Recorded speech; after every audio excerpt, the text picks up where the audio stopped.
खान साहब की दोनों बहनें इस टाइम गाड़ी में मौजूद हैं सुप्रीम कोर्ट के बाहर। आज 9 मई के केस में खान साहब को जो इंसाफ मिला है उस हवाले से हम जानने की कोशिश करेंगे कि आए उनकी बहनें क्या कहती हैं। मैडम, खान साहब को आज जो फैसला आया सुप्रीम कोर्ट से उस हवाले से आप क्या कहेंगी? ये कहूंगी कि झूठा केस था और अल्लाह ने उसको खत्म कर दिया। झूठा था, केस ही बेबुनियाद था, तो अल्लाह ने हमें बेल मिली है, इंसाफ दिया है। इतना अल्लाह करे ये बिल्कुल जड़ से खत्म हो जाए। तो इसके अलावा कौन कौन से ऐसे केसेस हैं जिनमें खान साहब की गिरफ्तारी है अमल में? कोई केस नहीं, अब सारे खत्म हो गए। 300 थे, अलकादिर है, वो भी खत्म हो जाएगा इंशाल्लाह। तो मैडम, कल जो पंजाब पुलिस के गवाहान ने जो बयान दिया था यहाँ पे मीडिया पे, उस हवाले से आप क्या कहेंगी?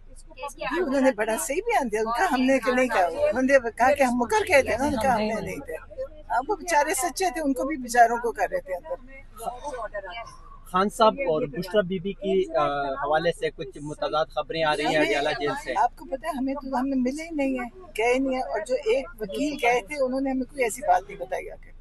तो आज के फैसले से आप खुश हैं? बहुत खुश, बहुत। तो खान साहब की रिहाई कब तक नजर आएगी? इंशाल्लाह, इंशाल्लाह अल्लाह जल्दी। तो आप क्या कहेंगी मैडम?